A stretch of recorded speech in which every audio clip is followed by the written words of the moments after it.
This episode of the Jordan Harbinger Show is brought to you by Nissan. As a pioneer in the electric vehicle space, Nissan is always looking for ways to deliver new, meaningful technology to EV owners.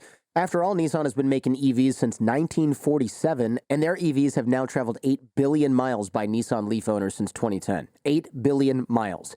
That's the equivalent of driving to Pluto and back. I guess it's, I don't know, doesn't matter if it's a planet maybe when we're doing this. Think that's electrifying? One of their EVs trekked all the way to the North Pole, and Nissan even tests their EV technology on the Formula E racetrack.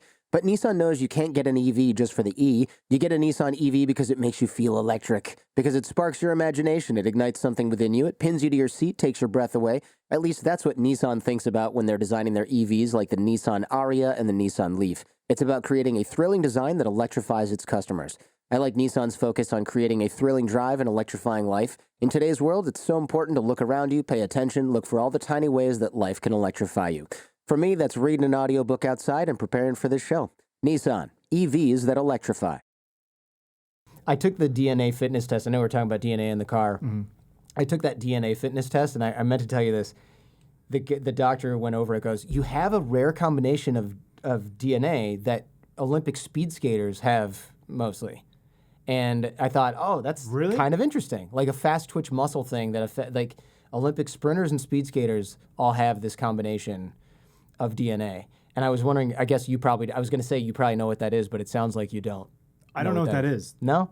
Well, wait, so how do they do the test? It was either blood work or spit, and I can't remember. And then they sequence your genome and they go, hey, here's a lot of your fitness genes or like different kinds of DNA that you have that makes you like one of the things they said, don't worry about doing a low carb diet because it's not really your, what is it called when your genotype is not, it won't respond as well to that anyway, so you don't have to kill yourself. So you could probably dispose of glucose pretty quickly. Then. Maybe that's what it is. Something like that. They're like, yeah, you'd lose weight on a low carb diet, but it's not like, it's not going to be the magic trick that it is for a lot of people. Yeah.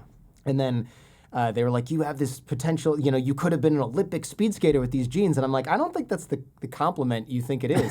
Like, here's how far you have fallen short of your potential, Jordan. If you tried harder or been athletic at all, you could have been in the Olympics, but you didn't. You just aren't. Now you're a podcaster. So yeah, I was thinking, oh, he's probably had his genes sequenced at some point. Have you done that? Not sequenced, but we did a lot of interesting tests. So we did a test where we would measure from when your heart would beat to how fast it would relax. We'd measure that time. We would do eyesight tests to where how quickly can your eye's ability to focus on an object. So, we skate, basically counterclockwise only. And we have these blocks on both sides of the rink, right? So think of like a peanut-shaped pattern as how we skate, right? And on each side of the peanut, that's vertical, is there's these 7 blocks, right? That are basically look little like almost like mini plungers, right, on the ice. And so your ability to measure as you're moving 30 to 35 miles an hour or whatever, how fast you're going, your eye's ability to measure each one of those blocks and see each one as you're going around it. Like my eye had a really unique ability of being able to focus and reconcentrate on an object that was far away 3 times faster than that of someone who was not a speed skater.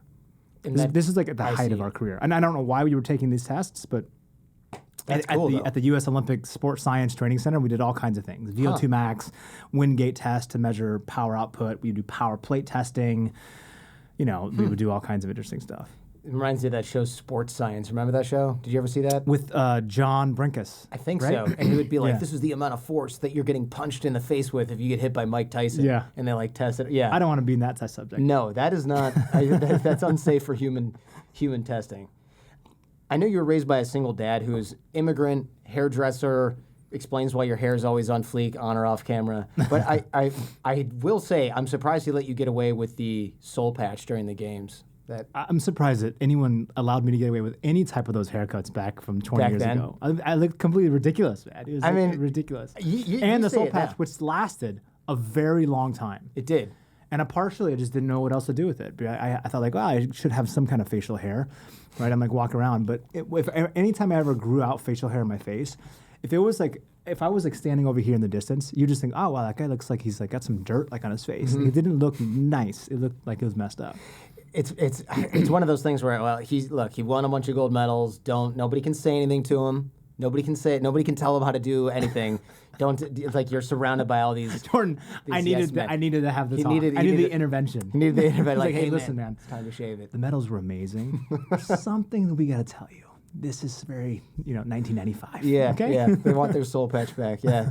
Your dad wanted to keep you busy because he worked so much. That's what got you started in skating, swimming, and singing, right? Yeah. How's your singing these days? My singing's terrible. So my dad's interesting because as a single parent, I think he had two kind of objectives. Number one, he didn't have time to watch over me at all times. So he had to place me into every single activity he possibly could that would keep me busy so I just wouldn't get in trouble. I wouldn't get mischievous. I wouldn't kind of run off or do whatever. And he also felt like I was highly athletic because I had so much energy. So he placed me in all these after-school activities from, like you said, choir to like acting to swimming, inline skating, everything. And I excelled at almost all of them, with the exception of track and field and basketball. Were not the ones. Yeah. But I like growing up, I thought I was going to go like to some amazing university and become a swimmer. That's my dad's aspirations for me, and it just never happened. I wanted to like play different sports, but my dad didn't want me to get injured. And I just remember being in like junior high school and how big the kids were back then. These were like grown men they had goatees, and I was like, you are not 13. It is impossible that you're 13. True. You're like 6'3". This is crazy. Yeah. These kids are monsters. Well, you and I are not big dudes even now. Like we've maxed out, I think. Yeah, but you started getting in with a bad crowd, from what I understand. Well, when I was growing up, so I think like every kid goes through these experiences where, they have kind of choices, right? They seek individuality. We were talking about this kind of on the way over here. Yeah. Is one side is they just want to go against the parent's grain. So the parent says, you go this way, I want to go this way. And it doesn't really matter what the parent says. That was kind of like with my dad, where he wanted me to go in this direction of being highly productive, highly effective, being optimizing all my time throughout my day and always growing and pursuing to be my absolute best. All I wanted to do was just hang out with my friends. And if that crowd of friends was not in line with what his goals were, it made me more happy. And so, I think the environment is a big part of, I think, as I look to have my future kids, I want to be and hopefully have them grow in an environment that is really conducive to them becoming a better version of themselves. Yes, they're going to face challenges and all those things. So when you say, Apolo, you kind of ran in this kind of interesting crowd, the kids were just mischievous. Yeah. Like they were like always pretty much up to no good in some capacity. And they weren't bad kids, right? I didn't live in like a really bad area. I just think these kids had too much time on their hands. And so, which is quite normal in the early teenage formative years where kids are just vying for their own path and individuality. So, yeah, man, it was, I think my dad knew that there was probably an issue is when someone had called him to say like some of the kids at the school were trying to like blow up the school toilet or something like that. I don't know why we would do that. Yeah, or why we did that too. We did that. There's no reason why. The reason is because you can. Yeah. It's just like ridiculous. Yeah. So, but that's why that's where sport became a really big part of my life. was, and my dad saw that early. Was like, wow, this kid has all this energy. He's so like rambunctious. How do I teach this kid the fundamentals of life, but also pursue something in a highly focused manner? I think that's fortunate because if you have the amount of drive that you obviously have, it's kind of dangerous in a young guy to have that, or woman for that matter. It's dangerous to have that when it's unfocused. And I think, you see that now, but back then it's like, well, who cares? Do whatever you want to do. But your dad was smart, I think, to see that and go, this cannon aimed in the wrong direction is going to be bad news. I think having no roadmap or no direction or no goal is bad news. Because then you're floating across this plane and you're just ending up in this no man's land. You don't know where you are. That's even today. So I think like regardless of you or whatever it is that you're setting forth for yourself, this particular goal, this like habit, this routine, this thing that you're trying to achieve, by having a simple metric of being able to measure that or see it in some way keeps you at least headed in that direction. The possible vicinity could be way off by the time you get there, but at least you're going in this direction versus floating around in this kind of sphere where you wake up in 6 years or 10 years, you're like, shit, I am literally like no closer to my goal than I was 10 years ago. And in fact, I am actually further behind than I was than 10 years ago. That to me is a big fear, is like having an epiphany, right? About like what I think I want my life to be, having a commitment to myself, a promise to myself, and then saying, I'm going to try this regardless of outcome, and I'm going to pursue this thing. And then 2 years in, forgetting why you're doing that thing, going off track. Now you're doing something entirely different, and you've forgotten how far you've gone in a complete opposite direction. And you're now, older, and you get to an age where you say, you know what, I don't have that same amount of enthusiasm, energy, time, resources, or even like focus that I did when I was maybe in my 20s or my 30s or my 40s. And now you're looking at yourself and you're 50 or whatever, and you're saying like, man, like I could have done that, but I allowed myself to get distracted. So and I say this from experience, right? So like having gone through the past 12 years of my life, the first, like primary years of my formative career, so to speak, were deeply ingrained in trying to be this like superhuman athlete pursuing Olympic dreams, which was incredible. Great, like learning lessons and power embedded in that. And then I retired, and it was like a snap of a finger. I felt like I was starting over. I was like, oh my God, I don't even know who I am as a person. I've got a bunch of questions about that, of course. I definitely want to get into that, the great divorce, as they call it. Before, though, I've heard you say that once when you got ahead of the best racer in one of your races, you actually self-sabotaged and you held back. What is happening there in your mind when you're doing something like that? So in your particular instance where you're asking me, when I think of self-sabotage, by the way, Jordan, I'm not thinking about if I'm in the lead already. I'm thinking self-sabotage in the realm of, so my skating style was I would always wait until the last like 1 lap or 2 laps remaining to go and attack this big move and then try to win the race. Now, the longer you wait to make that move, the higher the risk curve goes up of you making a mistake and that happening. If you try 4 laps to go, and you try it once, you can try it again and again and again. You got 3 more times, or maybe more, 6 times you can try to make that pass to win. If you try to make one move in the last lap, you have no room for error. And so it's like playing with fire. How close to the fire can I get and then pull back? How close can I get to the fire and pull back? And there's this addictive quality also outside of the fire component of saying, I'm so afraid of actually being my best. And this is in reference to what you were saying. So if I pass someone early and now I'm in the lead, in short track speed skating, if you go all out and you're full pedal to the metal and you're giving 100% of yourself, and then someone passes you on the outside, that's a very like defeating feeling that you have. You feel like it's called going over the top. It's just so much emasculating in so many ways. And so I was afraid of feeling that emotional state of basically showing up and my best self was just simply not good enough. And so what I would do is I would self-sabotage to where I would effectively create a scenario that was so impossible to overcome by waiting so late in the race to pass that if I didn't make that move or if something happened and made a mistake, I could subconsciously try to empathize with myself and say, well, if you had just moved the lap earlier, everything would have been fine.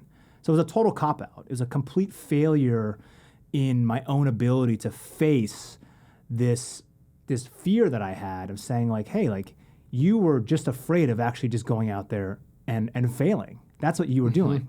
And instead you're setting these roadblocks in front of yourself that were completely unnecessary because you didn't want to deal with this emotional state that you put there yourself.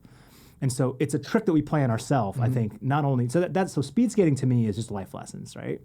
These things present themselves in the way that we approach relationships, the way that we approach our careers, the way we approach at improving ourselves.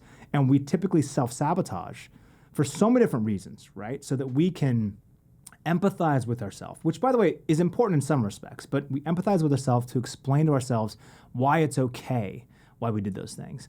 And I think it's fine as long as you are saying, but I no longer choose to be that. If you continue making that mistake over and over and over again, you're going nowhere. And you're always going to create this habit. So it's going to be almost so ingrained in your DNA or in your hardwired system. It's going to be harder and harder to break that. So the more and more you try something and you start to practice that as the new normal, that's hard to break through. You know? How long did it take you to realize you were doing that? Or did somebody else point it out? My coaches used to tell me all the time. They were like, you literally, Apollo, should be winning every single race that you step on the ice. You got to stop skating from the back. This is sabotage. You're basically sabotaging yourself. What are you afraid of? And in my head, I was like, I'm not afraid of anything. Right? Yeah, nothing. Of course. But my actions were totally different.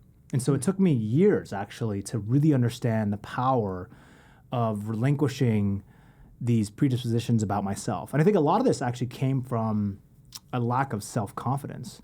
Right? So like when I trained, I had immense strength and confidence, but it was derived from a place that I was so insecure about never being prepared enough to show up and be really good. And so I leaned on that emotional trait of being so scared of not being enough that it drove me to these insane psychopathic levels of commitment and discipline on a like minute by minute level for years, like well over a decade, where every single workout mattered to me for years. Like, and then it just really didn't. Like, it didn't matter if I had pizza one day and the next day I ate clean. Like in the height of my training, like I was just a furnace. Right? I could literally eat whatever I wanted and I would be fine. But you psychologically believe that the devil's in the details and you become millimeter focused. And so I try to control every single mechanism. And I realized, much later in my life now that there's power in that if you use it to your advantage as a tool. If it consumes you. Yeah, if you're a slave to it. If you're a slave to it. And so I was handcuffed to a lot of times to my emotions. We did this documentary, The Weight of Gold, where we talk a lot about this kind of psychological prison that many athletes and just people, sometimes they live within. Sometimes not by their choice, right? Those who suffer from depression and these suicidal thoughts, and then others who create this self-imprisonment in their own mind. And that's where I was, right? I was in this state where I wasn't fully growing because I was so just consumed by this, you're not good enough. You'll never be good enough. Everyone else is better than you. And you have to train harder, better, longer, stronger, faster than everyone.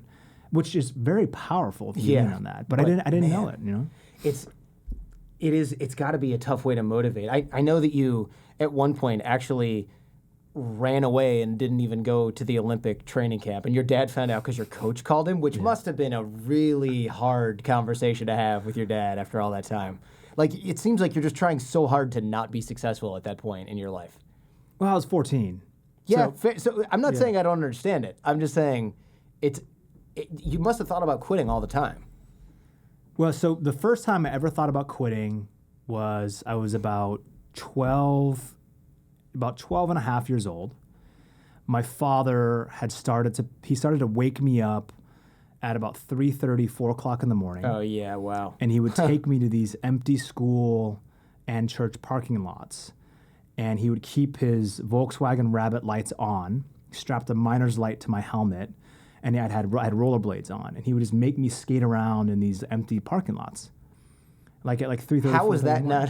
It was horrible, dude. It was horrible. It was like, terrible. Who wants to do that? I don't want to do that today. And Like, where did you go? This is Seattle. Yeah, south of Seattle. So it's freaking freezing half the year. It's freezing, and I realize now why he did it. So like the days that it wasn't raining, he would just wake me up and make me go do this because he didn't have time to take me after school. Well, yeah, but oh my right? God. So God. and he felt that I was like trying, I was like joining like the local roller skating team. Sure. So my dad, being an immigrant from Japan, his only fundamental truth to him is survival and then thrive, right? And so you, Apollo, are at a disadvantage. So you must, because everyone else has time to go train with practice. You don't. So you have to go find it on your own. We didn't talk about sleep back then and like optimizing blue light blocking glasses and like my cooling bed and all this stuff. It was just like biohacking. Just like, all right, get up, go. And so that was the first time I ever thought about quitting because after I don't know how long this went on for. And I'm pretty sure he would get in trouble if he did that today. Now it's called child abuse, but back then it was just good old-fashioned motivation. Good old-fashioned, just grit and gristle. And I remember telling him one time, I was like, I don't want to do this anymore. I hate this, or something like that. And he pulls over on the side of the road, and he made it so hard for me to quit. Not because he said, you're not quitting, but he asked me very potent questions. Explain to me why you want to quit. What does it mean to quit? So there's like provoking questions to make me rethink what my answers were going to be. Because as a child, you only seek the one love that I had, which was my father. I wanted his approval more than anything. I wanted like I could go win a race, but I would be looking for my dad in the stands. And if he was like happy, I was like, oh, thank God. Like, okay, now I did it. Sure. Right? Interesting, right? It's interesting, but not. It's totally human. Yeah. So 12 years old till like end of career, like final Olympic Games, 8th medal. I'm still looking for my dad. Wow. 40 years old, right? Like, oh, you know, that's fair. Like, still looking for my dad. Sure. It's interesting how these things percolate over time. And so I realize that now, and I like embrace it today. So that's when I first thought about quitting, and that was a traumatic experience, but one that was very powerful. It taught me, I think, this idea around discipline and doing things above and beyond what other people are willing to do in order to achieve something that others would view as extreme. And for someone like myself who wasn't genetically gifted in many aspects of the sport, that's what it required of me. I wasn't like, I was gifted in certain aspects of the sport, but certain areas required me to do things that my competitors or even teammates simply were not willing to go through and commit to on the level of consistency that I did. And this was blessed enough to be, and I say I was blessed enough because I realized this quite early, that in order for me to break out of the realm of performance that our team was typically looked at, I needed to go do things that were outside of the realm of normalcy. And that came in the form of these like extreme training environments that started when I was 12, that came from my dad very early. This is all mental game stuff that you talk about in some of your books as well. I think you said the most difficult opponent is always yourself, or maybe that's like Sun Tzu or something that you, it seems like something maybe you didn't come up with completely on your own. I'm pretty sure I didn't come up with that one. But it makes sense that the mental game is the peak of competition, because I would imagine when everybody you compete against is in super prime physical condition, everybody's got good coaching, strength, diet, training, whatever it is that you all have. You all have access to these resources, at least at some point during your training. The mental game, it can not only be an edge, but it's got to be, it is the edge. It's got to be the only edge that you can get. If everybody's in super prime physical condition, some people have a genetic predisposition that's a little bit better or whatever. But other than that, it's just about who can be, maybe tougher is not quite the right word, but who can get up at 3:30 in the morning in an ass cold Seattle winter and roller skate around a parking lot, and who's just going to take the easy way out. I think every sport's a bit different. I think some sports, like you take a Michael Phelps, for example, right? Someone who, you look at his body, he is literally designed to be a swimmer. He's long, and then he's got his wingspan super wide? Like he could touch the glass and this thing at the same time, just sitting here. It's just like it's unbelievable. Like Dalsim from Street Fighter, you know? This is unreal. Stretchy guy, that's funny. Good callback. Yeah, just unbelievable. So I think when I was younger, the power of belief is the real lesson. So I just believed, that I wasn't as good as everybody else. Yeah. When I was. I clearly was. 2, what was really powerful was this idea that I could tap into this unknown reservoir of performance potential that had so many layers deep. And so I believed in this. Placebo or not, didn't matter. I believed that there was this 6th gear that I had access to, that everyone else only had 5. And it was part like me being an American, right? And being like, well, I'm just American. Watching so like, Rocky. I just have this 6th gear. I just want it better and more than they do. Now, as silly as that may sound, I truly believe that. And so I would skate lap times and do these moves on the ice in these finals that I'd never practiced before. So there's truth behind that. But I do think like there's in some instances like Apollo, no matter how much you think it, you're not going to go play in the NFL. It's just not going to happen. Okay. Like it's just so not there's a limit happen, to it. right? So there's obviously limits to that Sure. stuff. But I do think if you can match your strengths with this like incredible mindset that is consistently tapped into, and you compound that over long durations of time, you create something extraordinary. And I don't care who it is and what you're doing, that's what it takes. We were talking about like podcasting before, or like pursuing career stuff. Everyone now today, not just, and it's not our fault, right? This is just the growth of how our society is evolving. I saw this meme the other day. It was really interesting. It's cartoon chicken, and it had a picture and it says, I just want to skip to the part where I'm really good at everything. Yeah. And I was like, that's like the perfect like experience for what we're going through. Yeah, it is. But the reason why people get great at doing something is because they have gone through the early stages of the pain, of the resistance, of breaking through that resistance, and the consistency of that effort. And over time is when you kind of rip open the curtain and you're like, now I'm in flow. Now I'm in this state where things seamlessly have come together. But, you know, like friends that you see like sell their companies 10 years later for like, you know, $1 billion. Yeah. It's not an overnight success. Like 10 years ago, they were scrapping together, like just trying to figure it out. So that's to me, that's like always a great reminder that if I look at what I'm trying to do next, whatever career, whatever entrepreneurial idea I have, whatever new trajectory that I'm pursuing, I look at this and say, okay, if this is the Olympics, Apollo, and this is a brand new endeavor, are you going to become an Olympic champion in 1 year of training? No. This is going to take a long time. So be willing to commit yourself to something regardless of outcome in the beginning and stick through it, and you will learn. And the years will go by like this. But I think to me, it's all about that consistency of habit.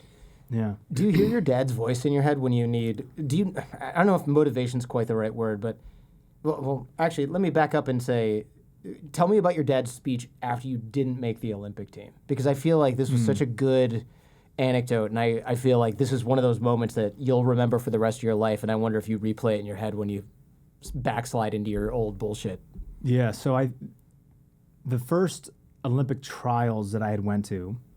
This was the 1998 Olympic trials. I'll give you background and context associated. I've told this story, I told this story a few times, but the story goes like this. So 1996 and 1997, I was ranked #1 in the U.S., not just for my age group. So I was 14 years old. Jeez. I had just won the world team trials. I went to go compete with our older team, who was like 30 plus years old, these guys. And I was 14 years old. I still had braces, dude. Like I was like a young kid. And I mean, you have you like that half Asian look. You probably looked even younger than 14 at that point because you got those genes. Yeah, it was awesome. You still look 28, man. You got the Japanese DNA. Yeah, the dad's good genes. And so I went from that experience to coming back home to Seattle, and then less than a year later was the 1998 Nagano Olympic trials. Now, the whole year, I just basically just throw it away for training.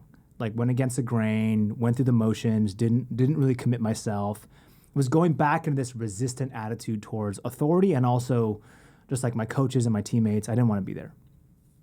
And so I showed up to the Olympic trials, and I went from first place the less than a year before, beating all these guys, to getting dead last of those trials. Oof. So I failed. Here's what the hard part was for my dad. I didn't know this until much later.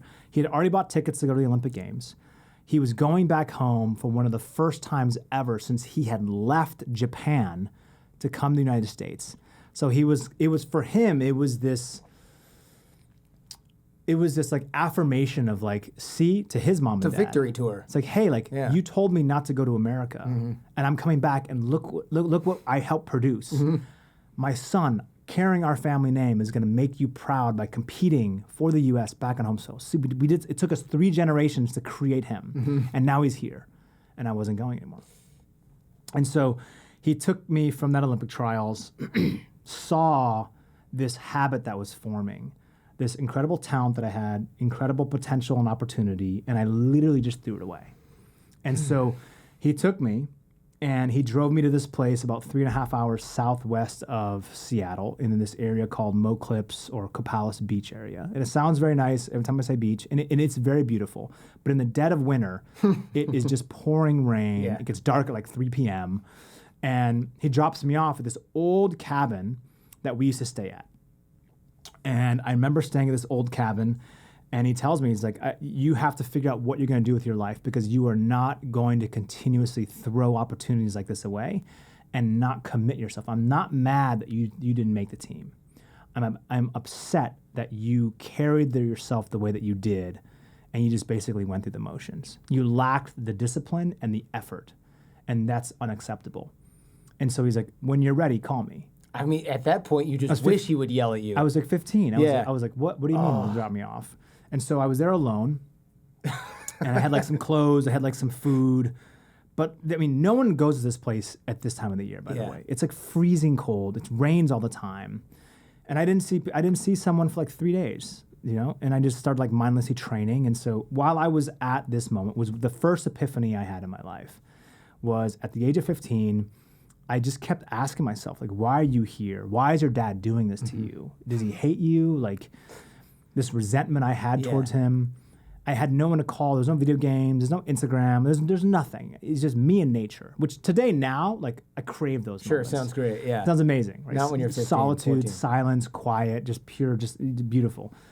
But back then, I was really struggling, and I effectively came to the decision to say, like, all right, I'm going to give this speed skating thing another shot. This, like, obscure sport that, like, most people had never heard about. They kind of know what it is, but, like, never really watch.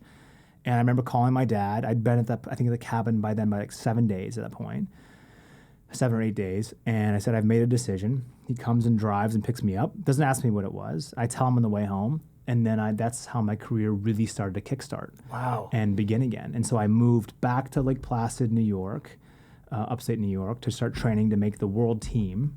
And I got I got the last position to be selected to be an alternate on that team.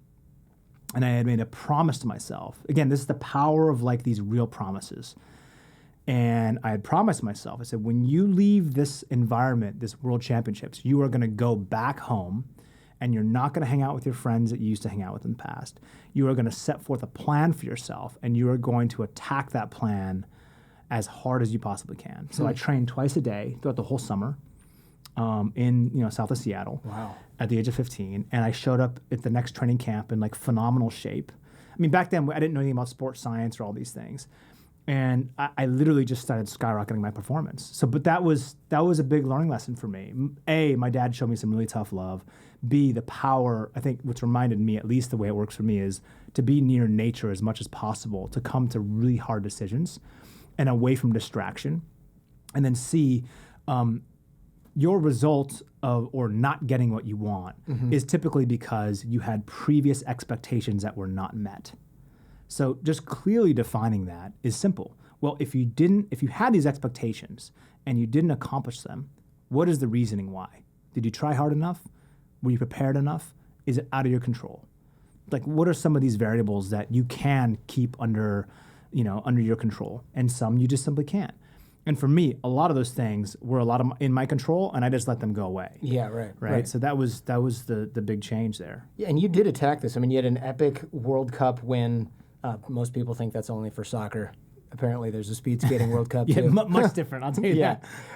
Much different. But you studied your opponents to exhaustion. There's some anecdote of you, I don't know, on a treadmill or a bike. I can't remember what it was, but it was like you were watching tape, knowing these guys' skating abilities better than maybe even they know their skating abilities, which is really, that says a lot, because you're doing this in an age where most people are not thinking about anything important, and the level of focus is just, it's pretty incredible. Maybe you have to be locked in a freezing cabin in southwestern Washington, in order to get there. It's hard to say. That's the other side of ADD-HD. Is this unique ability is when you get locked in, these blinders go on, and time dilation is very real. Time slows down, and you can't see anything else around you. You are in this complete zone state, this flow state, where it's you and whatever it is that you're pursuing or doing. And that's what I did. Every day for 2 hours, an hour and a half to 2 hours, I would watch skating tapes. And I took these old skating tapes that we had from the team. I brought them home, and I watched the same like 6 athletes who I admired the most. each athlete had a very specific technical thing they did naturally extremely well, and a style of skating that was radically different from each other. And I became so wholeheartedly obsessed with the way that they skated. And I learned how to piece together the greatest aspects of their attributes to create my own style. Wow. And then I became so ingrained in watching the human behavior of their quirks of when they got on the ice, when they finished the race, how they celebrated, how they reacted when they lost on the ice. I started watching that. And that's when I become really obsessed with actually learning to read my opponents in real time. So I could tell by watching other athletes in the trainings leading up to a race, because if we arrive on a Sunday night, we have Monday, Tuesday, Wednesday, Thursday to acclimate, get used to the ice, the time zone difference, wherever we're competing or training. And then Friday, Saturday, Sunday is the competition. So we have almost a full week of basically getting ready. And during that time, I'm not watching in awe. I'm watching to see if there's any pattern recognition that I can remember, or if I'm seeing it, basically they're faking it. So there were certain athletes I always knew if they were having an amazing training session or an amazing day, or they were faking it. Because everyone wears the poker mask, the poker face, right? When you go out there. But you had a baseline for everybody from the tapes. I had a baseline. And so I just watched these things, and it was beautiful. And so I try to take that level of obsession and hopefully modify that now in a way that's a little bit more less toxic per se. I was going to say less of a psychopath trait and more of a and more of a way more in a way to say like, well, if this is what you want to do now, this is the amount of work that it's going to require. This consistently for this long.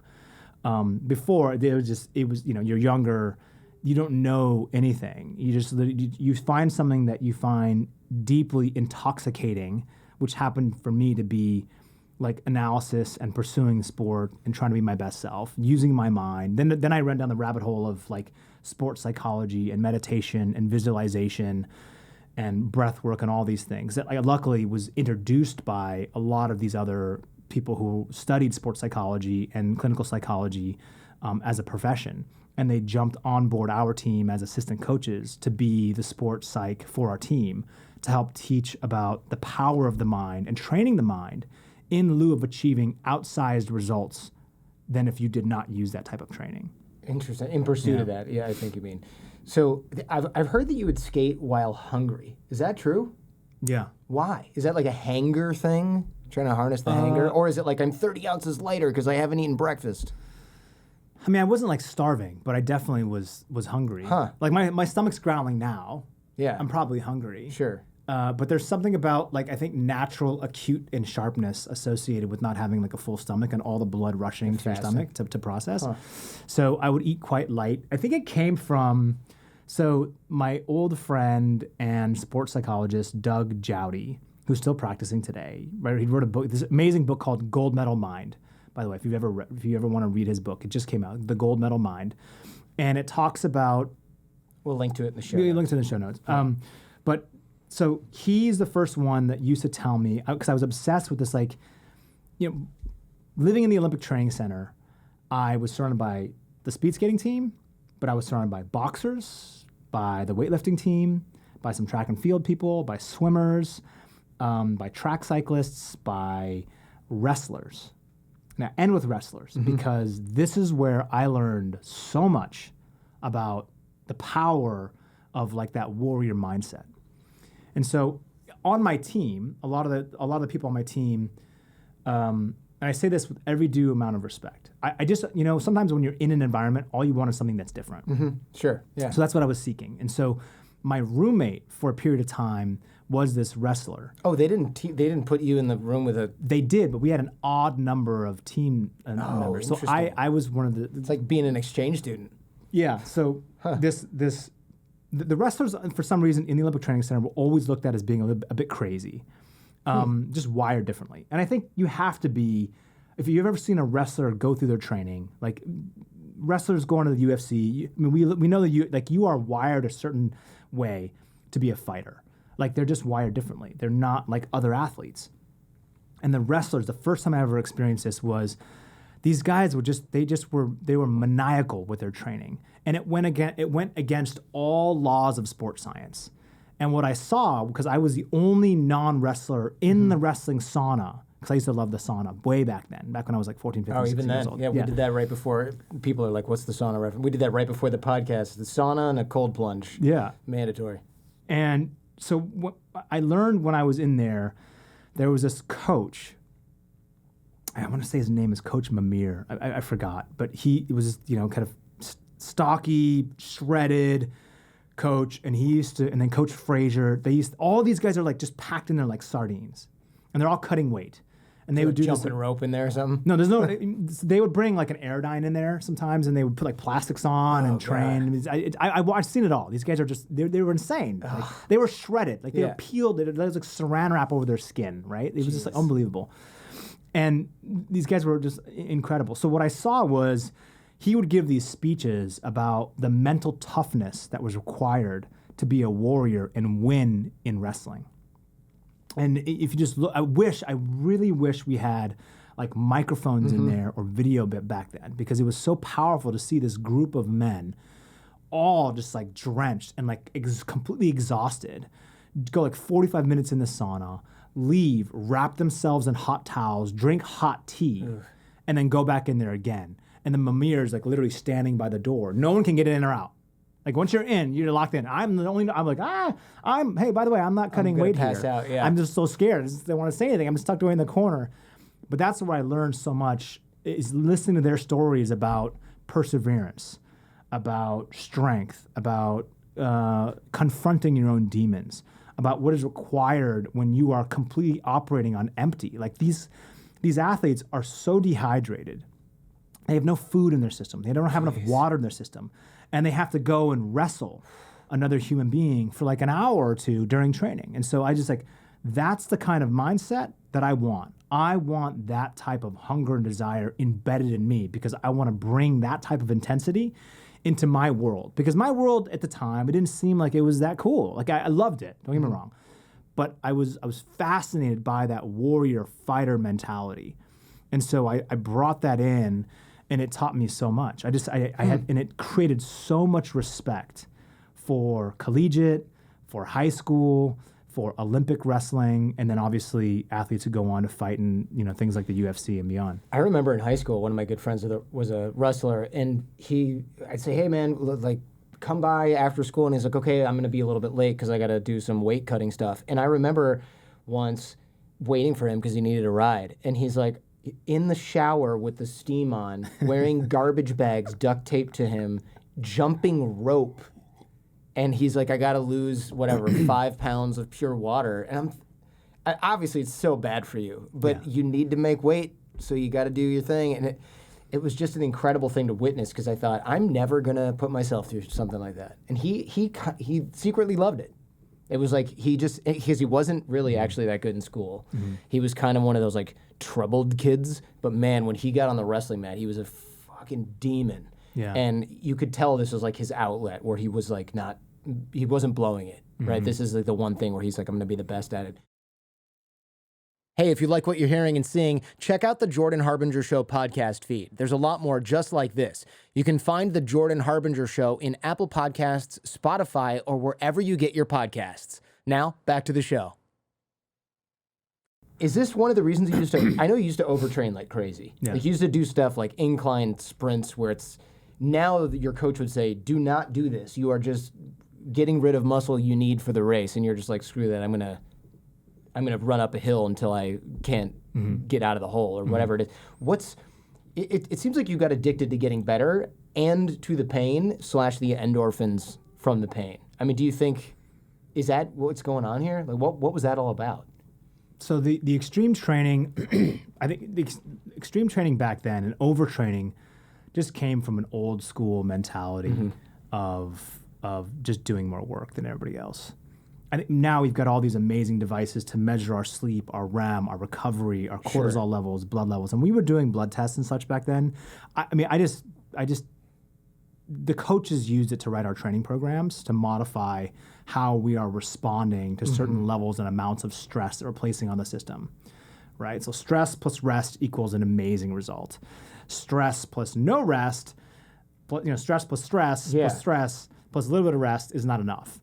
So back then, for me, it was just compounding huge amounts of volume and consistency of intensity, where I was completely training backwards a lot of times. Yeah. I would say 80% of my career, I most likely was overtrained and or in a state where we were doing the wrong types of training. So that is, the mentality just comes from like just being so insatiably hungry for improvement and also feeling like I could just never take a day off. And we had days, like recovery days. So like when I was training, let's call it the last 5 years of training, Saturday afternoon and all of Sunday was on your own, meaning like there was no training that day. It was complete recovery. But I would almost always do an easy recovery jog for like a half an hour and then go in the sauna on those days. Always. Like that was what I did always. Not the worst. No, it's great. But I think today, if I could redo it, you can go so far with so much less because you're doing the right types of training mixed with the right types of recovery. So the U.S. national training speed skating team today monitors their sleep and their responses to certain levels of training. And if they're seeing this over the course of 7 days, and on that 8th day, there's a very hard workout, if you didn't respond appropriately, they actually will back you down at risk of injury. Sure. No, that makes sense. So looking at your HRV or what your Aura Ring it's pretty amazing. Stats. Yeah. Even the way they lift weights, right? A lot of injuries in sport actually happen not even on the field of play. I mean, football is different, boxing is different, but like a lot of times they're happening because like you just literally like an inch too forward or inch too back on a deadlift or on a back squat. It changes everything. So they monitor everything in real time. I've heard you got some pre-race rituals. Left skate goes on first. Yeah, that's right. So I've seen this stuff in baseball or whatever, right? They've got to have is it superstition or is this just the less things you think about, the better off you are? Like, what's going on with that stuff? I think it's habit and routine. Okay. So less superstition for sure. I think like put the left skate on first, then the right skate on. And for me, if I did it the opposite for some reason, which it never happened, but it did once in a while, I'd have to restart the whole process. So that's a little bit, that's what I'm talking about, right? Like that's a little, you have to that's almost like, yeah. I don't want to say OCD because I don't want to make light of it, but it's a little OCD. No, it's 100% OCD and it's 100% attention to detail. I would also warm up a very particular way. And I remember I heard it once from Bonnie Blair, who's this famed long track speed skater. And Bonnie had said that she would warm up and cool down the exact identical way, no matter if it was the Olympic final for her race or it was a local state meet that didn't matter. And she wanted to replicate that because that's the one controllable element that she could have no matter what the other exterior environment was. And she used to always tell me, she's like, Apollo, I want to tell something to you. The 1,000 meter or the 500 meters, whatever it is that you're racing, is the exact same distance at the Winter Olympics as it is in the local meet when there's no one watching, there's no one in the stands. It's the exact same distance and you are the exact same person. So why would you change anything just because you're in this environment? So I wanted to create a system that was duplicatable over time. And I leaned on that because, and we hear a lot of people talk about these things today, where they say like, don't rely upon your willpower and your desire and your motivation, inspiration. Instead, rely upon or fall back upon the systems that you've created that you can always know are reliable. So the system that we created was I warm up like this, I get ready like this, and I put on my skates like this. And always the same way. You get a special knot as well for the skates? Is that true, the laces? You would tie your skates a certain way in a certain level of tightness, and I would like test it by leaning back and forth to put pressure. You got a bandana ritual though too, right? I had a bandana ritual. I mean, That's a lot of stuff. You're stacking it up. I mean, yeah, same thing. I mean, I don't know if you do this, but I do this. I still do this today. I fold the clothes that I'm going to wear tomorrow. My wife made me do that last night because we were getting up at 5. But otherwise, no, I don't bother. So I like everything that I have today, from the workouts that I want to do today to the clothes that I wear, like here with you now. This is all planned from yesterday. So this was laid out on the bed or whatever. It was folded, laid out, socks. It was jeans, sweatshirt, socks, underwear, belt. All on top, like a little clothing on pyramid? the dresser. Okay, and then I have a workout set, and then I have another workout set. I still do that today. That's so funny. Back then it was just to save time. Sure, but it's just something now. Optionality. Now, like, gets you into that space, I suppose. I mean, when I wake up, so this is what I don't want to do. I don't want to ever be having a conversation with myself around like, should I wear this or should I wear this today? How do I think this? Like, no, dude. Like, this was all yesterday's discussion of like, this is what you're wearing. I have like a checklist of things that I want to accomplish as priorities for the day, right? Or intentions per se. So like, if these are the intentions that I have today, and these are the things that would make today amazing, remove all the possibility of arguing with myself about anything else that's not in line with the priorities. So say no to everything else and just make it from step 1, step 2, step 3. Step 1, wake up. Great. First step is done. Step 2, close. Done. Put that on. Step 3, this. Just create a system, right? So just don't use any cognitive resources trying to decide what you're going to wear. It's already on the bed. Yes. Or I could just wear the same thing every day. Yeah. That's once you have kids, that's what happens, right? People are like, what's up with the dad jeans? Nah, forget it. There's only dad jeans now. Tell me about the big yawn before the race. People are like, oh, this is him oxygenating. I'm like, I don't know, man. Is it a nervous yawn? Do you realize? It was probably a little bit of a nervous yawn, and then it became a habit, and then it became this OCD thing. You're like, I got to yawn 3 times. Well, it's like I felt like, and this is what someone was trying to explain to me. They were saying that when you yawn, it's like this preparatory phase for your body about to go do something that's very high aerobically based. And so it also was extremely relaxing. So, before a really big race, your heart rate just kind of spiked a little bit. Even though it's not in training, it's now in a competition. So, but the yawning was like a reset mechanism to say like bring that down here, because this level here is where you're highly attentive and you're highly cognizant of your surroundings, but you're also really relaxed. So that, to me, that flow state is so important to be in. So it's not like being over caffeinated, but you're in this like highly alert but deep and relaxed state. Yeah, that makes sense. And it's like my fascinations with like big cats and the way that they spend most of their time just kind of basically being lazy, but then they actually, when they're up, you see how focused they are. They're they can't see anything else. They're just focused on what they're trying to go kill, right? And so as like I wasn't trying to kill anybody, but like as like a lion or like a big cat, I was trying to imagine myself as like filling my lungs up with all this oxygen, prepping the system to be able to, because I'm about to go race really hard, to expand and contract in a way. So, and it became addictive.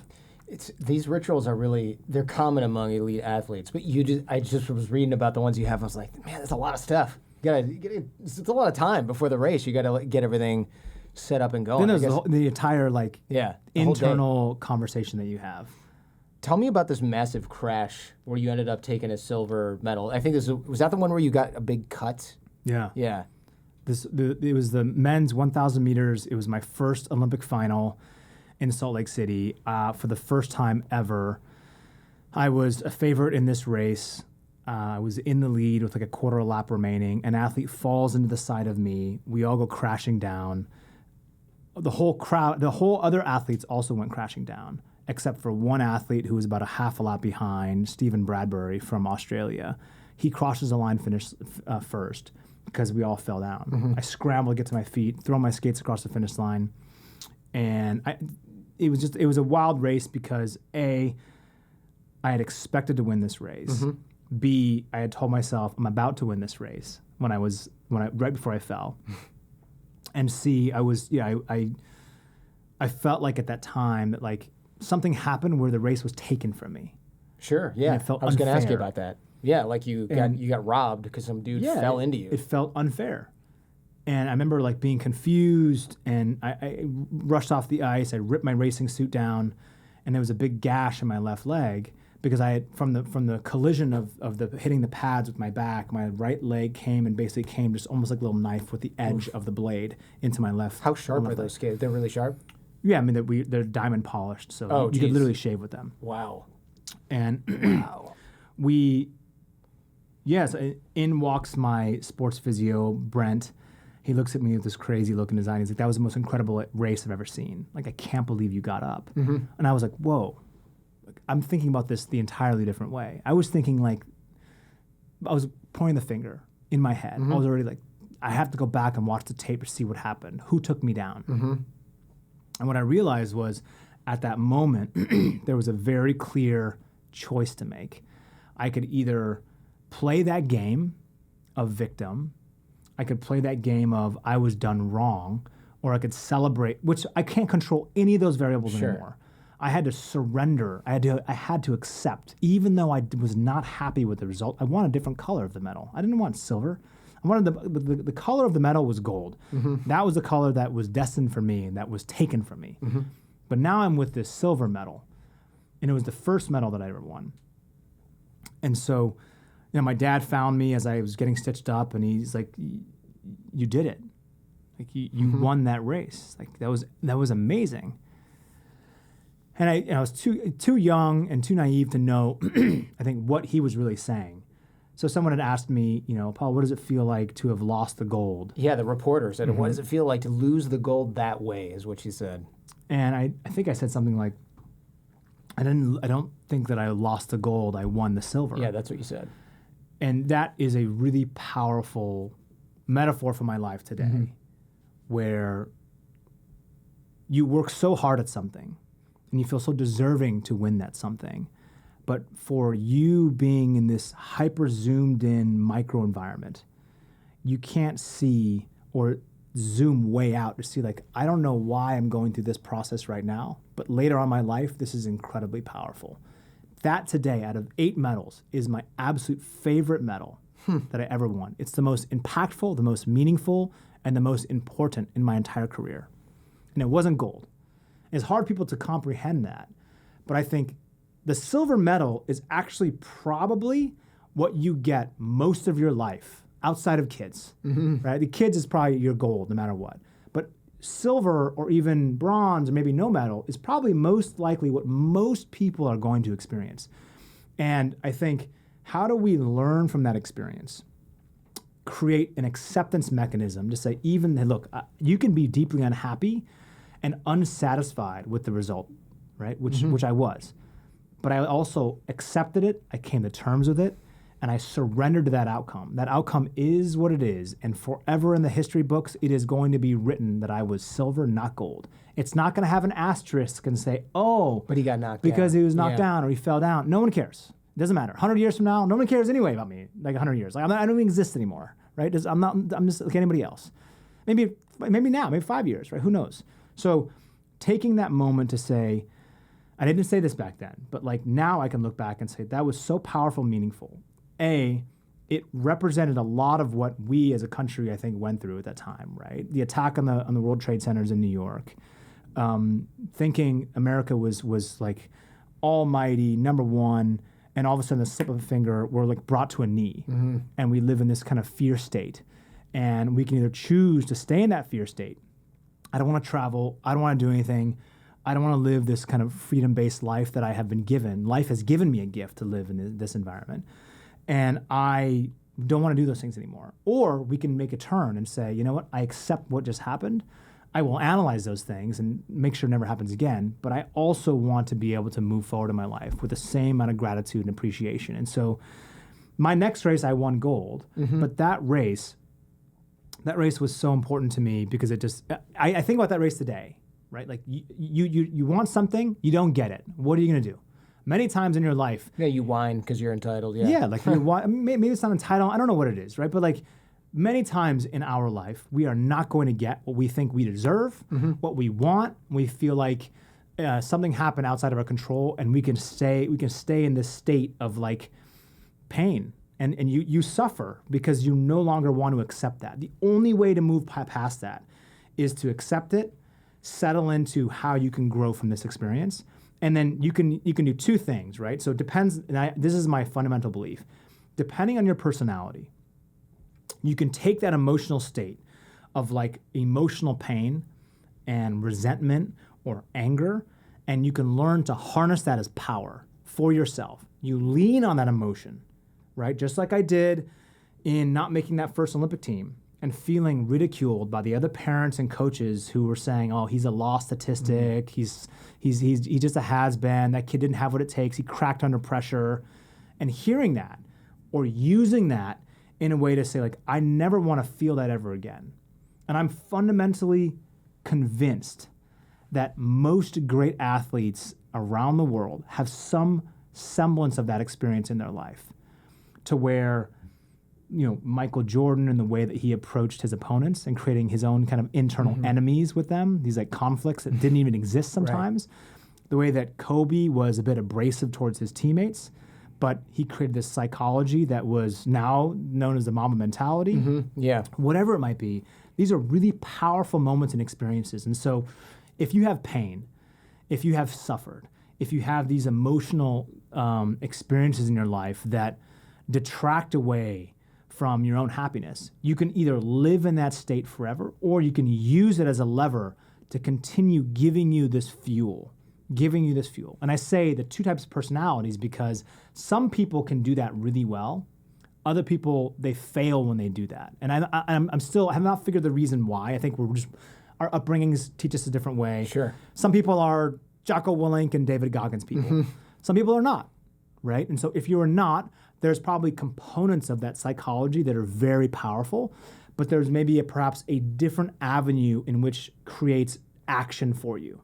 So determining what actually speaks to you as a person to develop a set of systems that you can rely upon, I think is a fundamental priority for anyone going into the new year, right? Whether it's Christmas, whether it's January 2023, as you set forth these new systems for yourself to lean upon, they need to be done in a way that harnesses both the emotional experiences you've had mixed with, if you want to be intentional about the next phase of your life, you cannot control the outcome. What you can control is the input. And so if the input is going to be these types of things, right, and I'm receiving this information, and if it's not being conducive, you need to stop accepting that as an input. So just like when I was skating back in the day, I was able to use my fear of failure in a way that was so powerful, it became a superpower. But over long enough durations of time, it also became toxic. That I can understand. I mean, being driven by a fear of failure, most athletes are driven, well, I don't know if this is true. It seems like most athletes are driven by wanting to win, but if you're driven by a fear of failure, I mean, isn't that feelings of an inadequacy? I mean, how do you, that would be toxic over time. I think Phelps loved to win, okay? But I think he actually hated to lose. Right, so that was the primary motivator. He couldn't, and it wasn't because he hated to lose because he just hated being second. I think he hated to lose. This also becomes second. I can relate to this. So, like, I think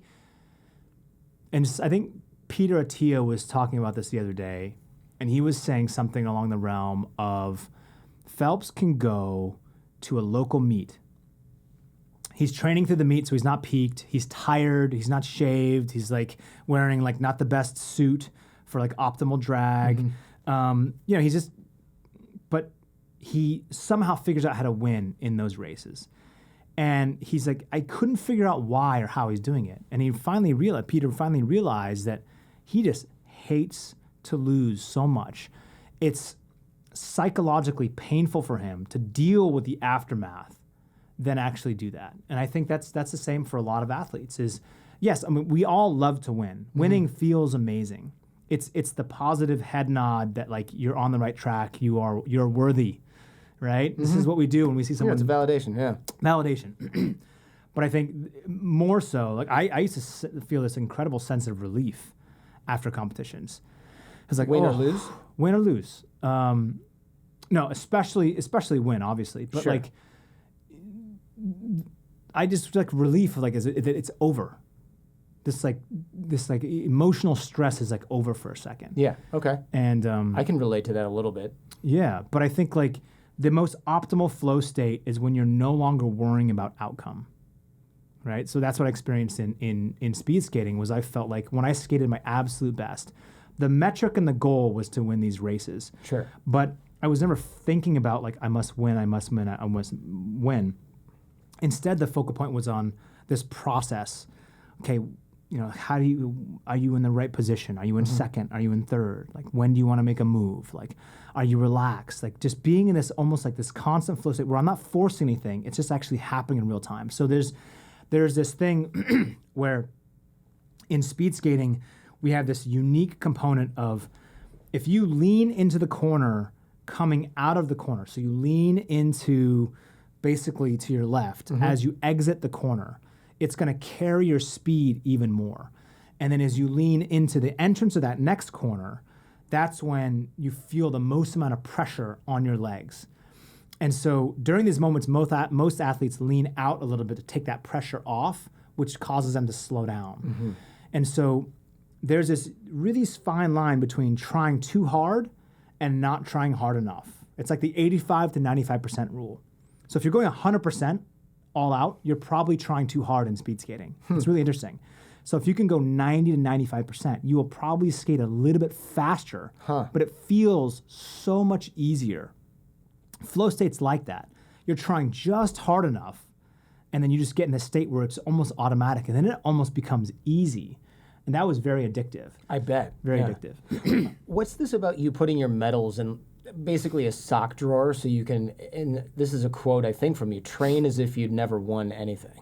Yeah, there's another fear that I had where after I had won, the first set of medals, I had never wanted to have them on display as if this was like a proud achievement that I could rest my laurels on. Gotcha. And instead it was like, well, train as if you're poor, train as if you have nothing, train as if you are the underdog, and create an environment where you always stay hungry. Right, you're just like literally in your case. Literally, you're in my case, and that was taught to me through the wrestlers in the Olympic Training Center, who had kind of scoffed and looked down upon these athletes that had made a significant sum of wealth. And by the way, these concepts to me are now wrong. But this is 20 plus years ago. Yeah. Okay, so back then it was like, if you lived this like soft cushion life, you were not a hardened person. There's like some psychology there, right? And so I was like, well, I'm not going to move out of the Olympic Training Center. I'm going to stay here and live in the moment and live around these other athletes that haven't won, that are just as hungry, that are grinding every single day. I could see the fire in their eyes, and they hadn't yet made it, quote. And so that was inspiring.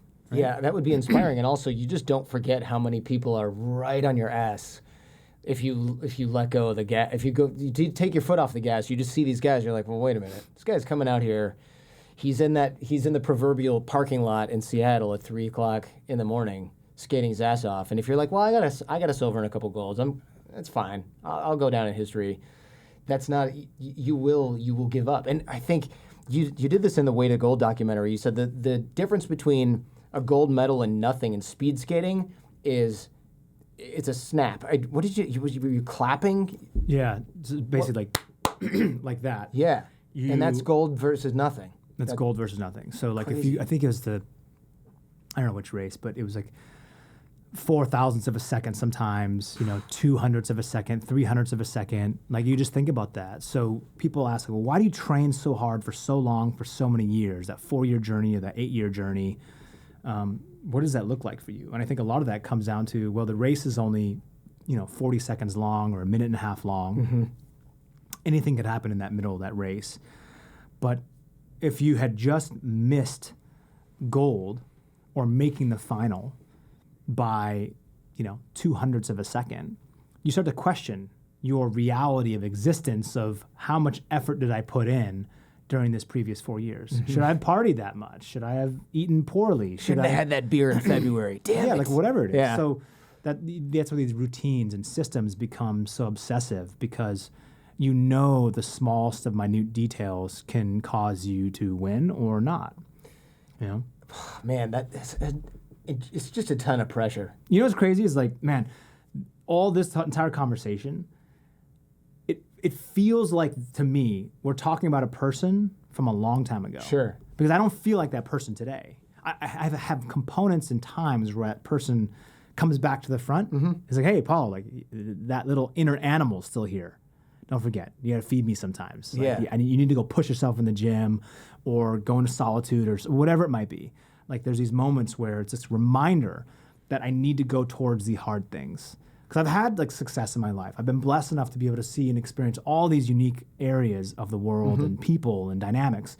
And then there's moments where my dad always say, Apollo, you have to like remind it, you got to come back down to earth, bring it back to the basics, right? The most simplistic thing is like your health and the priorities around yourself and your family.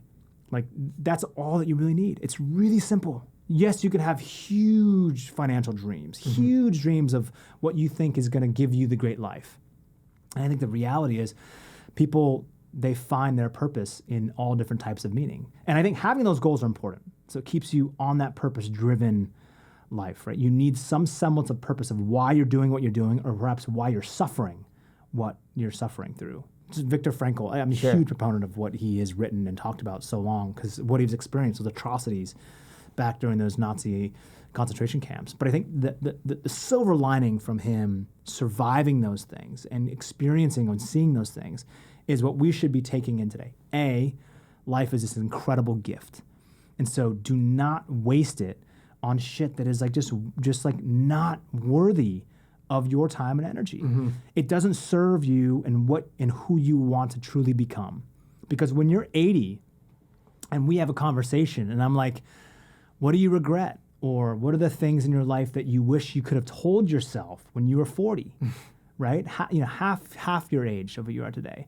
And I asked a lot, by the way, I've asked a lot of people this who are older. My grandma just turned 103.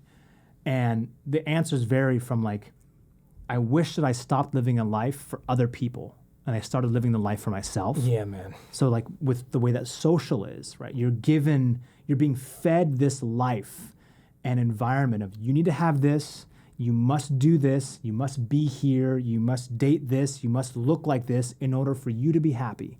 Because that's the recipe. And we all know, I think, at the core, that's not really what gives you the most amount of fulfillment, happiness, progress, and purpose. So it's about, that's why I think like taking the step back for a second, right?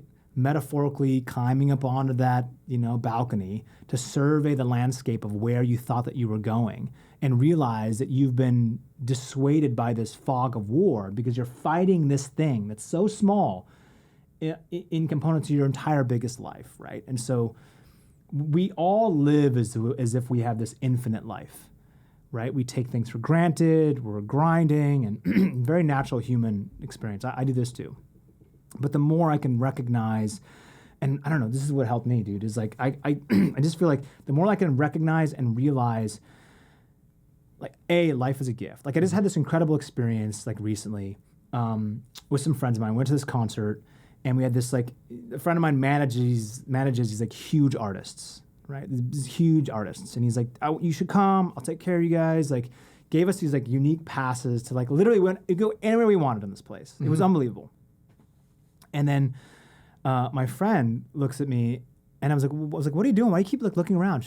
She's like, oh, I'm just thinking about all the people that bought all those tickets that are way up there in the back, way in the back, right? I'm like, well, what about it? And she's like, they're just happy to be here, right? They're not worried. They're just happy. They're just as happy as we are to be here. There's no difference.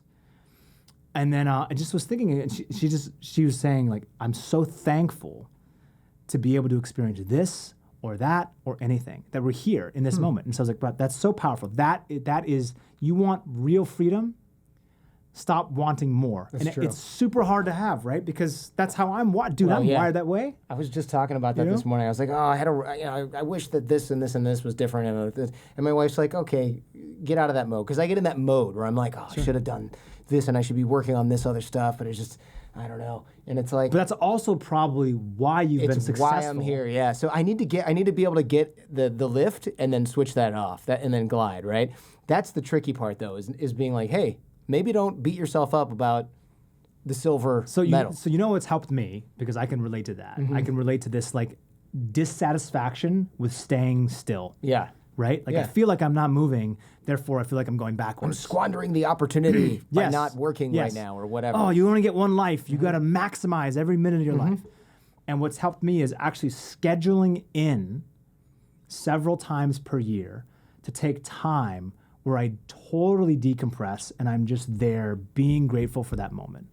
I'm not worrying about what I'm doing over here. I'm not working on things I'm not supposed to work on. I'm actually shutting off the system. I'm getting off the treadmill. I'm getting off of the life treadmill. And that's when I have the most epiphanies in my life, when I recognize the most important things. I think people call that vacation, don't they? Isn't that called? Yeah, vacation. Sure, vacation, like digital detox, whatever it might be. You and I probably aren't used to that, but I think normal people call this a vacation. Yeah.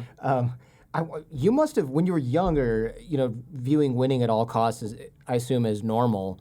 That must have cost you relationships. I mean, I assume dating, being a boyfriend, husband, whatever, is actually impossible when you're focused on something like that. It seems like you've changed your tune about this. You're mentioning future kids. Yeah. So at least you're thinking a little bit about the fact that like you might need a partner at some point in order to do that. I'll tell you this. I think. So I mean, I have two experiences, right? Number one, I was raised by a single parent, my whole life, my dad.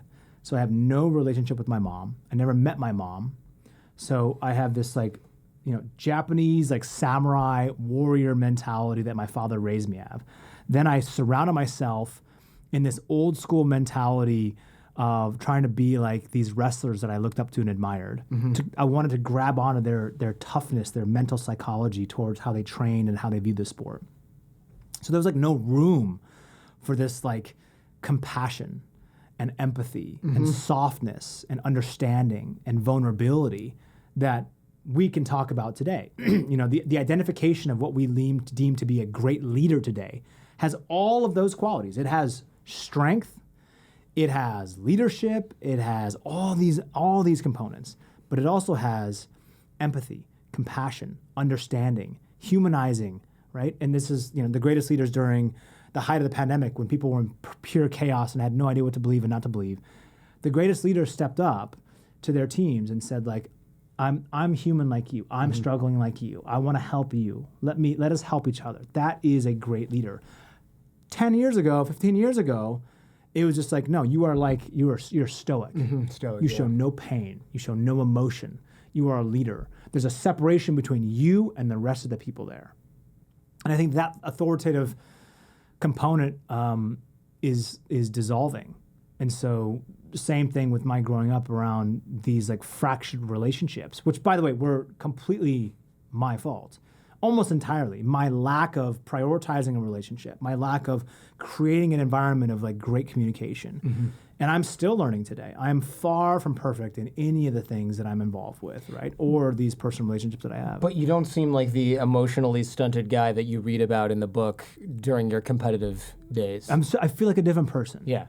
I feel like a different person. And even I keep in touch with several teammates that I used to train with for years. And they even tell me, they're like, Apolo, you are so radically different than what we used to remember you as an athlete. And I'm like, really? Was I really like that? They were like, yeah, you were kind of scary. You were kind of scary. You literally showed up like a machine. You never had an off day. You were always there and you demanded this level of excellence from everybody that was there. And it was almost this intensity that was a bit aggro, right? And I'm I'm not that big of a guy. I can't. Who am I? How am I intimidating? Yeah. But I think it's that it's the energy that you project. And so as I've done a lot of work on myself, because I have a huge gap in my life in terms of my upbringing. I didn't have a great mom. I had motherly figures around in my life, but they weren't there every day. So I didn't learn a lot of these things. I didn't learn in the relationships. So I'm stunted. I'm 40 years old, but I feel like I'm 25. Yeah. In certain areas of my life. I'm still kind of going through these motions. But to me, it's the intention of saying okay, I accept you for who you were, Apolo. I accept you for these mistakes that you've made.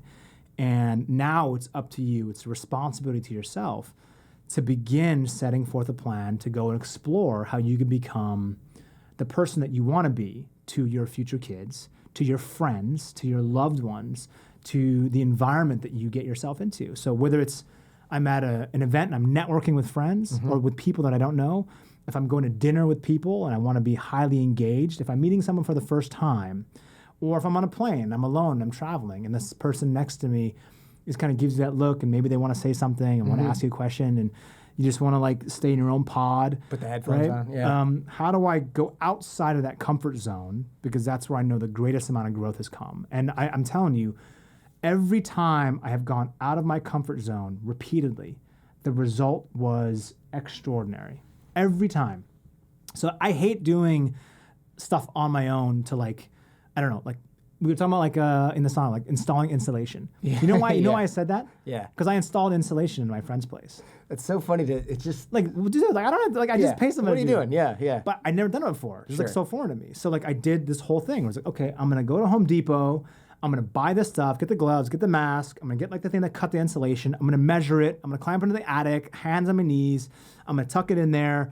And That's what my wife does. She loves this. You did? Oh, she you're does. a badass. And my wife, that's awesome. Jen's always doing stuff like that. She's like, I'm gonna make a table. I'm like, just buy it. No, I'm gonna make a table for the Legos for the kids. That's or put the that's wiring like my in. secret. Like, tell us something that probably you love to do that Yeah. no one believe you. I was like, I like to watch home improvement videos. Very Me too. sexy.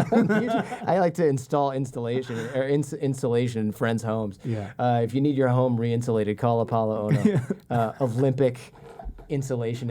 Apollo addicts. Yeah. Let's talk about retirement, the end of the Olympic career, because athletes usually the careers. It sounds like they usually end in ways that are not ideal for the athlete, right? When these careers end, especially if they end suddenly, there's a loss of identity. It's kind of like getting fired from a job, maybe even less than retiring from a job. It's almost like getting fired because it's like, well, that wasn't the ending I wanted. Yeah. Maybe you did come in dead last because you tore something and now you're just never going to be in the same place again. Or it's your last Olympics because you're 30 and you can't do it anymore because gymnastics don't allow for that or whatever it is. We've talked about these sort of changes with Maya Shankar, episode 733. We'll link to that in the show notes. But what does it feel like when you're ending your career? It's got to be very disorienting. And I know you said it felt like you were going to die, which sounds hyperbolic, but I guess maybe isn't. So I feel like I can only speak from my personal experiences in the conversations that I've had with my peers, specifically Olympic. I've talked to some people who were like in the military about their transition. A lot of similarities there. There's a piece of you that feels like has died, and you're trying to figure out who else is there remaining. And if you're not trained that other self, these other facets of your personality, your curiosities, it all feels like you're starting over. No one wants to climb to the top of the mountain and then go right back down to the bottom and start from scratch. That's what it felt like. And I've found the more, especially in the Olympic space, I think in the Olympic space there's less cushion. You didn't really go to school. You didn't study. Most athletes that I know. And then you go through this period of like trying to reclaim an identity that needs to be harnessed to your strength, but not completely embodied. So Apolo Ohno as the Olympic champion, there's core attributes that are very, very transferable to whatever it is that I'm doing next. But there's certain things about that person that I no longer believe are serving me in the best possible light moving forward. I didn't know that I had all these other curiosities in my life or what these strengths were outside of the sport because I didn't care. I burned the ships. I jump out of the airplane with no parachute. I just was like, that was the power that I had. It was like, this is what I'm going after. And there is no plan B. There's only plan A because plan A has to work. It must work or else I don't exist.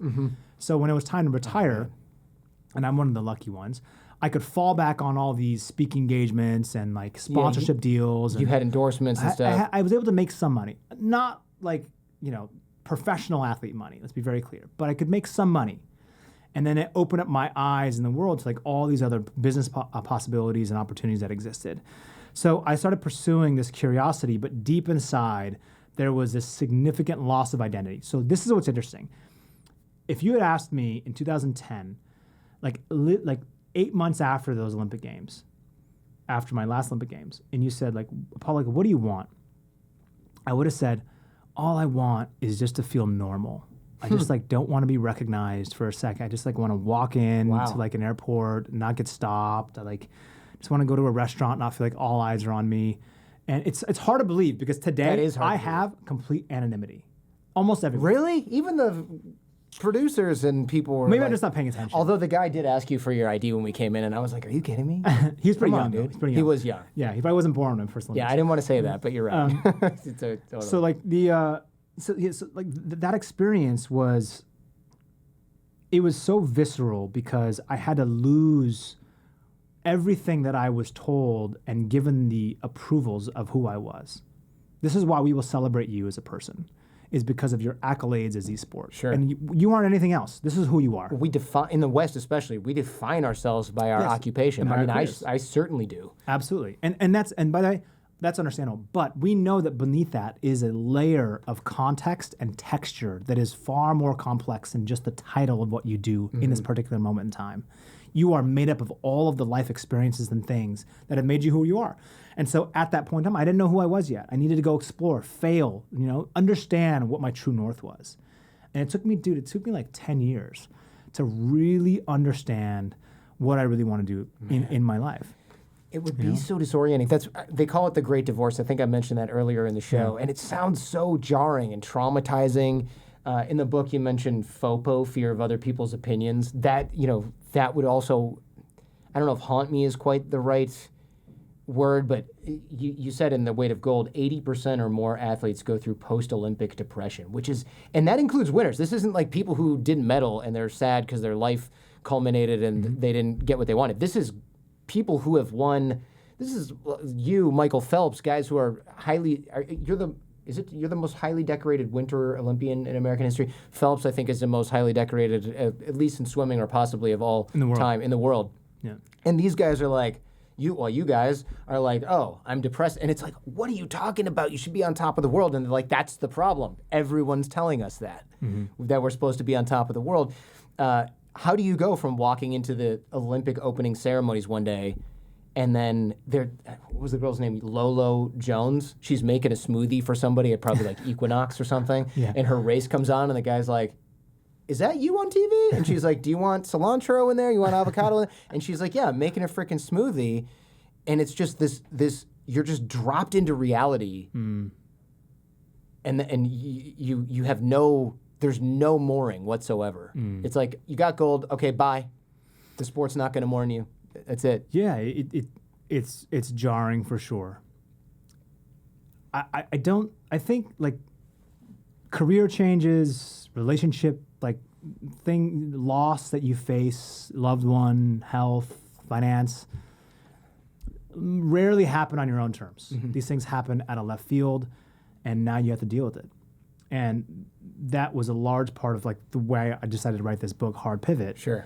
Was I felt like there was a world of people who also were going through these identity shifts where they were like, man, like I don't know who I am anymore. I don't know what I want. I don't even know how to start. That's like the typical like questions and answers, right? Sure. I only know how to do one thing for so long. I was good at that thing. I can no longer do that thing anymore. Like, who are you off the ice, basically? Who are you as like this like chat GPT in like 10 years like takes over a lot of stuff. Like, like who are you in this new era? And I think like a lot of this was like inquisitive. So like I remember in like my early 30s and middle 30s I became much more inquisitive about like my life purpose, about what I was doing, who I was spending time with, which direction in life was I going? Is this the right direction? And it was very common amongst all of the peers, Olympic athletes that I talked to, that everyone felt lost. They just felt like you went from being the best at something to literally feeling like you're 10 years behind in doing the same job that someone who's 10 years you're younger in the same way. And that was really, really challenging. And so we all have to begin with this beginner's mind. A lot of this comes from this self-purported belief of, what Michael Gervais, a good friend of mine, first gave me that idea around FOPO, this fear of other people's opinions. So how would you perform if you knew or you didn't care about other people's opinions? This is what you actually believe. Prove me wrong, right? So I'm going to say this, tell me that I'm wrong. Or I'm just going to say this and I don't care. This is what it is. And I think that there's a lot of strength that comes from behind that. And I lived in an environment where I was like sheltered in this bubble where like, hey, you have to act like this. This is the Olympic creed and the motto and the symbolism. And it felt artificial. I didn't feel like I could be human. I didn't feel like I could make a mistake. I didn't feel like I could pursue these things. And so it was highly resistant to me actually stepping out of that comfort zone.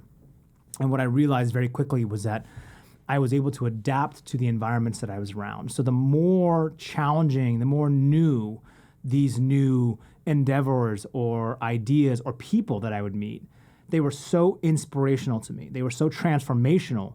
And that's why I became so addicted to hearing about someone's journey. Because I was like, tell me about when like no one believed in you. Yeah. What did you do? I want to know the conversation that you remember having with yourself when you started to question, is this the right path? Do I really want to do this? What made you keep going? What was the inner voice that was there? Was there an exterior motive? Was there an exterior person? What was that moment? How did you grab onto that? Because I think that we can apply that towards our life as we grow, right? And harness the power that exists within. It seems like it would be really tough to get your bearings. I know you've got the personal board of directors, and we're running short on time. I know that too, but you have this thing called the personal board of directors. Shaquille O'Neal actually has this too. He calls it the panel. Shaq, episode 691.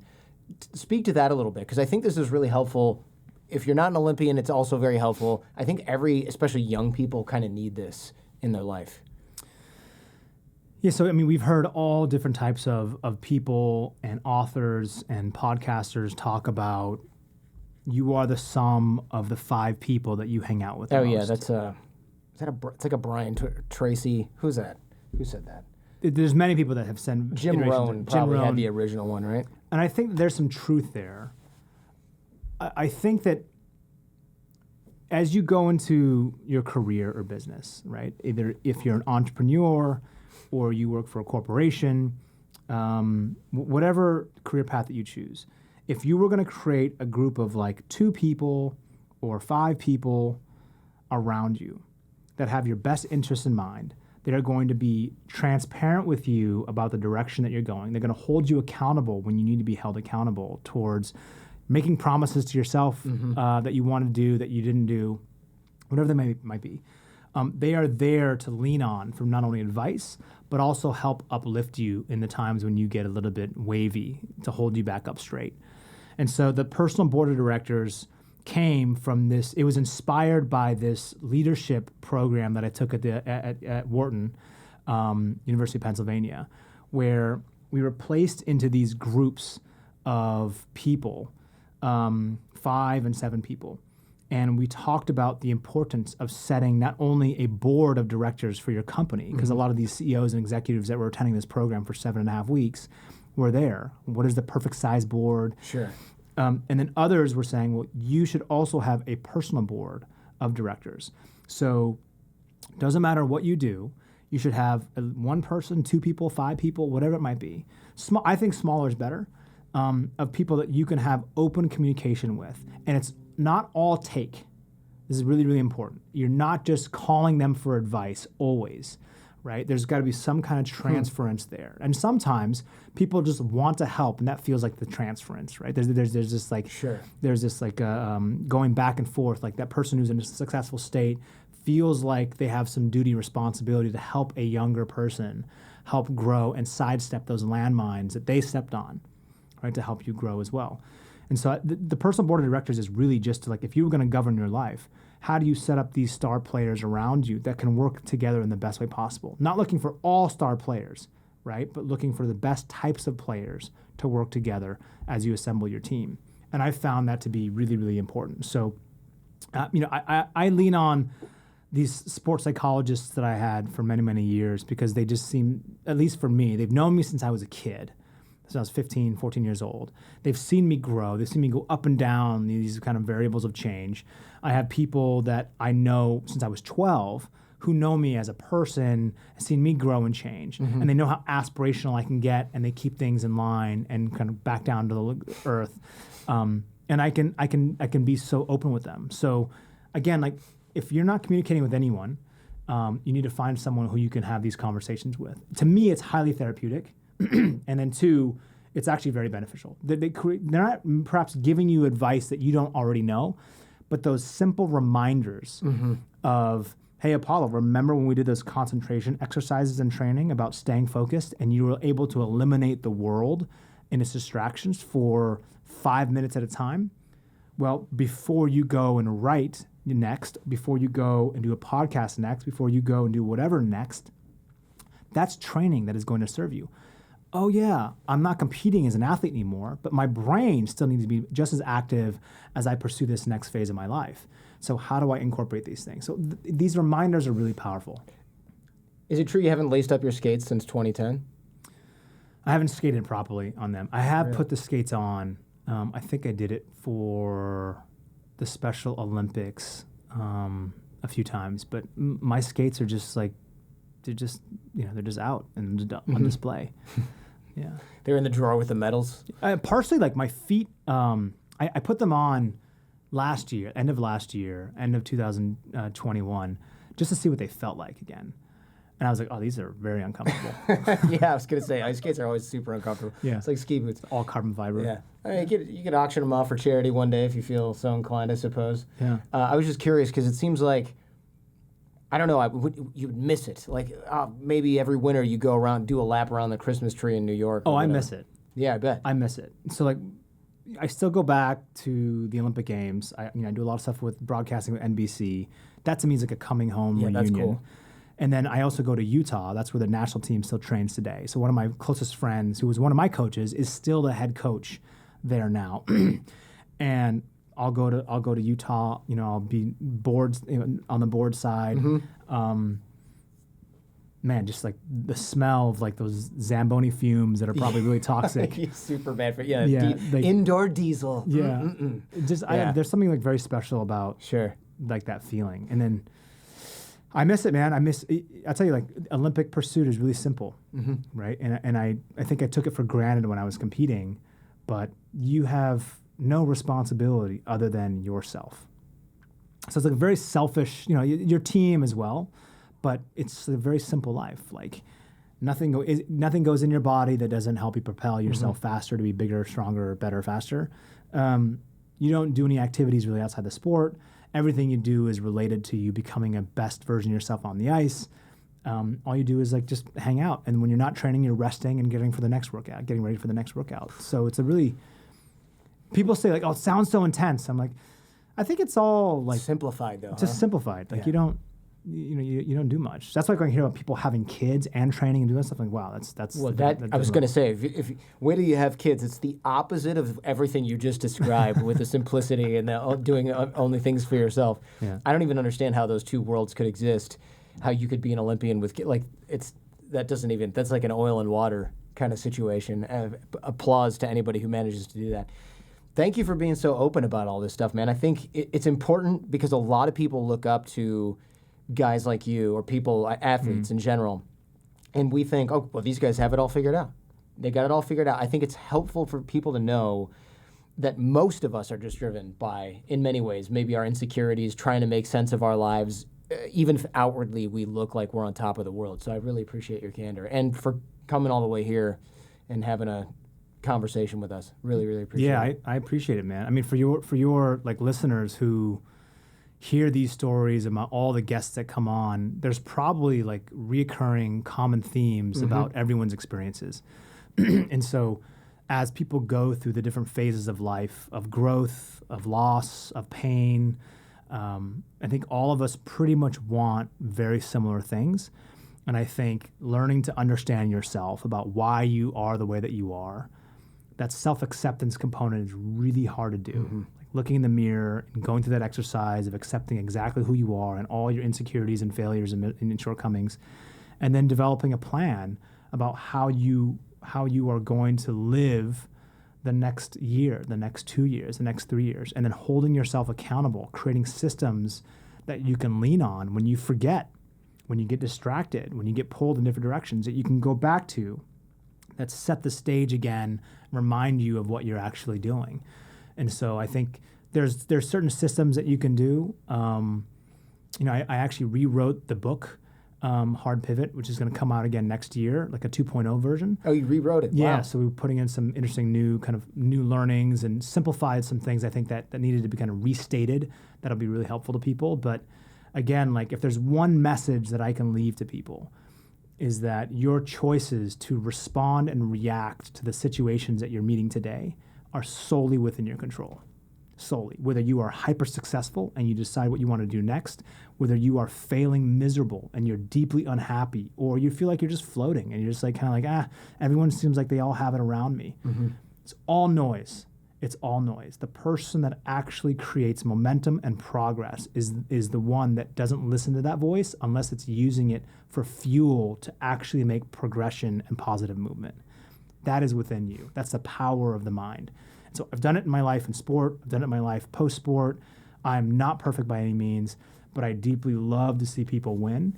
And so everything that I dedicate myself towards today is all about my life mission is about how do we create a more open communication channel to create conversation that actually moves and inspires and reminds people of the superpowers that we actually really all have within. Thanks for checking out this entire episode of The Jordan Harbinger Show.